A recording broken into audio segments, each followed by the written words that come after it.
Welcome to મારું રગસ. તો આજે આપણી પાસે આવી ગઈ છે રેનોલ્ડની ટ્રાઈબર ગાડી.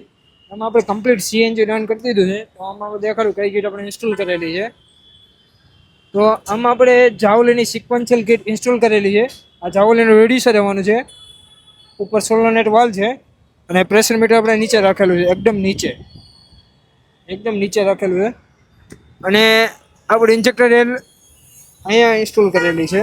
કોઈ પણ એક્સ્ટ્રા હોલ આપણે નથી કરેલો. જે કંપનીનો હોલ છે એ જ હોલમાં આપણે ઇન્સ્ટોલ કરેલી છે. અહીંયા દેખાડતો આ જે કંપનીનો હોલ છે એ જ હોલમાં આપણે કમ્પ્લીટ ફિલિંગ હોલ ઇન્સ્ટોલ કરી દીધો છે. કમ્પ્લીટ આ ગાડીમાં આપણે સીએનજી કમ્પ્લીટ કરી દીધું છે. તો આ ગાડી આપણી મેન્યુઅલ ગાડી રહેવાની છે.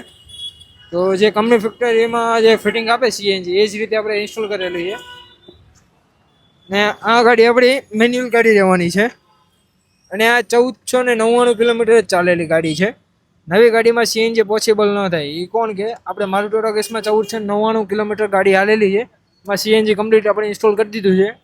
તમને દેખાડી દઉં, ટ્યુનિંગ પણ થઈ ગયું છે કમ્પ્લીટ. ચાલુ કરીને પણ દેખાડી દઉં કમ્પ્લીટ. અહીંયા તમે જોઈ શકો છો આપણી ગાડી હમણાં સીએનજીમાં આવી જાય.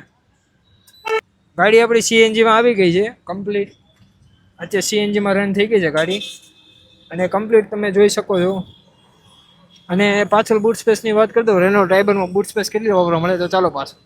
તો આપણે ટ્રાઈબર ગાડી રહેવાની છે, રેનોલ્ડની ટ્રાઈબર. અને આમાં બૂટ સ્પેસ ઓલમોસ્ટ આપણે 30% જેટલી વાપરવા મળે છે.